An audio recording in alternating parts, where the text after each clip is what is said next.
Hello ఇప్పుడు మనం సింపుల్గా ప్యాన్ కేక్స్ తయారు చేసుకుందాం. చాక్లెట్ ప్యాన్ కేక్స్ అండి. అయితే ప్యాన్ కేక్స్ అనగానే రెడీమేడ్ పౌడర్ తెచ్చుకొని చేస్తూ ఉంటారు. అవసరమే లేదు. నేను సింపుల్ కొలతలు చెప్తాను, చేసేయండి. ముఖ్యంగా పిల్లలు సమ్మర్ కదా, ఇంట్లో ఏదో ఒకటి అడుగుతుంటారు. ప్యాన్ కేక్స్ చేయండి. ఇక్కడ అన్నీ మీకు క్లియర్గా ఉండడానికి కొలతలు పెట్టాను. 2 eggs తీసుకోండి. అండ్ కప్పులతో కొలత పెట్టాను. 1 కప్పు మైదా పిండి, సగం కప్పు షుగర్, సగం కప్పు కోకో పౌడర్ అండ్ మిల్క్ మన కన్సిస్టెన్సీని బట్టి వేసుకోండి. 1 టీ స్పూన్ బేకింగ్ పౌడర్, అలాగే ఒక 30 grams బటర్ కావాలి మనకి. ఫస్ట్ ఎగ్స్ తీసుకొని ఒక బౌల్లో వేసేయండి. ఇలా కాస్త బీట్ చేసిన తర్వాత ఇందులో షుగర్ వేసేయండి.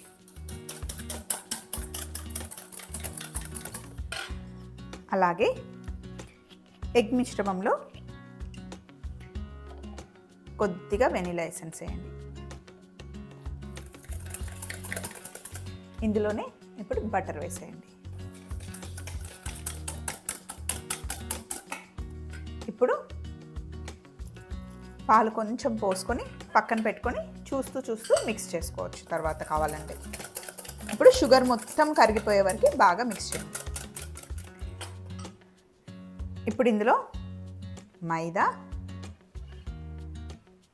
కోకో పౌడర్, అలాగే బేకింగ్ సోడా వేసి మిక్స్ చేసేయండి. కన్సిస్టెన్సీని చూసుకొని కొంచెం మనం మిల్క్ యాడ్ చేసుకోవచ్చు. మొత్తం మిక్స్ చేసేయండి. ఇలా ఈ పర్ఫెక్ట్ కన్సిస్టెన్సీ రావాలి. ఇప్పుడు ఒక 5 minutes రెస్ట్ ఇవ్వాలన్నమాట. ప్యాన్ కేక్ బ్యాటర్ రెడీ చేసేసాం. ఇప్పుడు మనం పైన వేసుకోవడానికి గనాష్ చాక్లెట్ సాస్ తయారు చేద్దాం రండి. ఇప్పుడు ఫ్రెష్ క్రీమ్ తీసుకున్నాను నేను, అమూల్ ఫ్రెష్ క్రీమ్. ప్యాన్లో వేసేయండి. ఫ్రెష్ క్రీమ్ కొంచెం ఉడకాలి. ఉడికిన తర్వాత అప్పుడు మనం చాక్లెట్ వేసుకోవాలి. ఇందులో డార్క్ చాక్లెట్ మనకి ఇలాగే దొరుకుతుంది. దీన్ని కట్ చేసుకోవాలి. కట్ చేసుకొని ఇందులో వేద్దాం అన్నమాట. కానీ కొంచెం ఉడకాలి. ఫ్రెష్ క్రీమ్ లైట్గా వేడి అవ్వాలి. చూడండి, లైట్గా మనకు ఆ బబుల్స్ వస్తున్నాయి. ఇప్పుడు చాక్లెట్ని ఇందులో వేసేసి కలుపుకోవడమే. అంతే, స్టవ్ ఆఫ్ చేసేస్తే చాక్లెట్ సాస్ రెడీ అయిపోతుంది. వేడికి అదే మెల్ట్ అయిపోతుంది. ఇప్పుడు మళ్ళీ స్టవ్ మీద ప్యాన్ పెట్టేసి ప్యాన్ కేక్స్ వేసుకుందాం. ప్యాన్ వేడెక్కింది. కొంచెమే ప్యాన్లో ఫస్ట్ దానికే మనం బటర్ వేసుకోవాలి, తర్వాత అవసరం లేదు.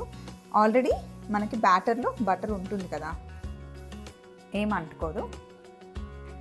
ఇప్పుడు ఈ కన్సిస్టెన్సీ ఉండాలి. ఎప్పుడు ఇలా పోరింగ్ కన్సిస్టెన్సీ ఉండాలి ప్యాన్ కేక్కి. జస్ట్ ఇలా వేసి వదిలేయడం అంతే.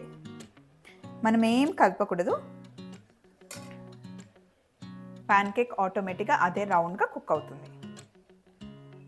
ప్యాన్ కేక్స్ ఎప్పుడు లైట్గా ఉండాలి, ఇలా లావుగా ఉండకూడదు. పట్టుకుంటే చాలా లైట్గా ఉండాలి. బరువుగా ఉంటే అవి కరెక్ట్ ప్యాన్ కేక్స్ కాదు. బ్యాటర్ కరెక్ట్గా కలపలేనట్టు అనమాట. పట్టుకుంటే మనకు ఆ ఫీల్ లైట్గా ఉండాలి. పైన మనకి ఆ బబుల్స్ రావాలి.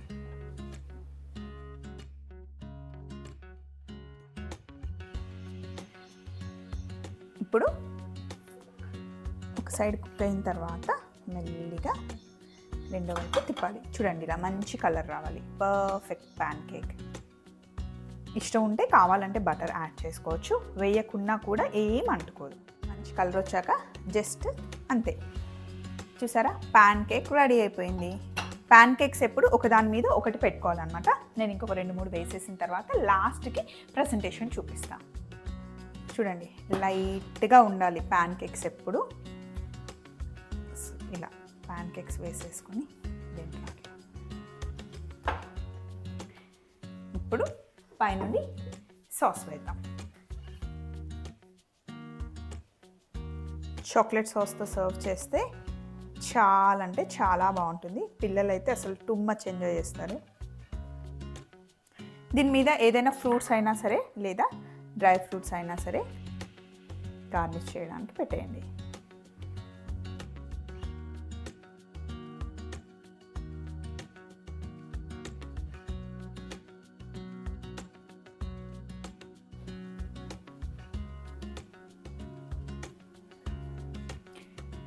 సింపుల్ ప్యాన్ కేక్స్ ఇంట్లోనే మనం హ్యాపీగా తయారు చేసుకోవచ్చండి. ఈ వీడియో మీకు బాగా హెల్ప్ అవుతుందని నేను అనుకుంటున్నా. సమ్మర్లో పిల్లలకి కావాల్సిన స్నాక్స్, మంచి మంచి ఐటమ్స్ అన్నీ ఇంకెన్నో తయారు చేసుకుందాం. ఇంతకీ ప్యాన్ కేక్స్ ఎలా ఉన్నాయి? సింపుల్ కదా.